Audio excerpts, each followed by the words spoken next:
The Wall Street Journal says Facebook will file IPO paperwork as soon as tomorrow and could be valued at as much as $100 billion. But how does that company actually make money? Where does it get its revenue from? Facebook, where's the money coming from? Joining us now is tech blogger and president of TechnoBuffalo.com, John Rettinger. John, welcome to the show. It's a question which a lot of people have been asking because Facebook's likely to be worth $100 billion, huge company. All right, how does it make money? Tell me.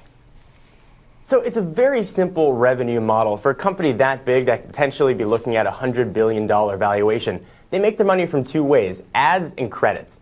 Ads, those things you see on the side that a lot of folks ignore, as you mentioned, account for 90% of Facebook's revenues. And they also have this system called credits, and essentially it's a virtual currency that people can buy in Facebook to use for apps and in purchases. It's a relatively simple model. One thing to mention, though, even though you're ignoring those ads, you're still seeing them. And by watching those ads, Facebook is still making money.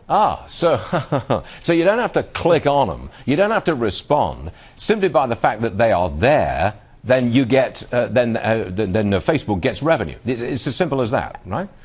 Absolutely. So by seeing those ads, the company that placed them there is getting brand awareness. You didn't have to buy widget X, but now suddenly you're aware of a widget X, and that is extremely valuable to a company like Facebook. I've got a way which I think would be for Facebook to make a lot more money, and that would be to sell the information which is available to it.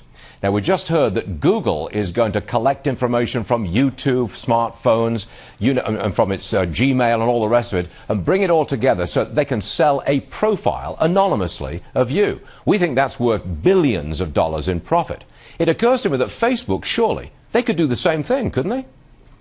So Facebook certainly could do the same thing. Facebook right now is not selling information from the users, but they are sharing it with their partners that run applications. Oftentimes that information is made completely anonymous and then given to those application makers. You'd be opening up a huge political can of worms, though, as far as users' piracy is concerned. However, people need to keep in mind, people get up in arms and enraged whenever privacy is an issue. This is still a free service. This isn't blood, this isn't oxygen, it's not air. You could simply not use Facebook. Yeah, okay, give me your ideas here. Do you think that on the basis of the amount of money that Facebook takes in now and in the future, is it worth $100 billion? Should it be valued at that? So that is the $100 billion question. Their IPO could put them in the ranks of GM, Visa, and AT&T. Right. Now, Facebook at its core is a network good. The barriers to entry are extremely high. But if that network, which is known to be extremely fickle, you only have to ask Friendster and MySpace, suddenly that $100 billion valuation directly goes down the tubes. So is it worth it right now? Yes, absolutely. I would not bet against Facebook. Facebook is becoming synonymous with the internet, saying Facebook me. It's the cost of doing business now for a company to have a Facebook page. Facebook is going to grow and evolve, and sharing user information is unfortunately going to be a part of that evolution. But yes, in my mind, Facebook is worth that $100 billion valuation. All right, we got it. John Rettinger, thanks for joining us, sir. We'll see you again very soon.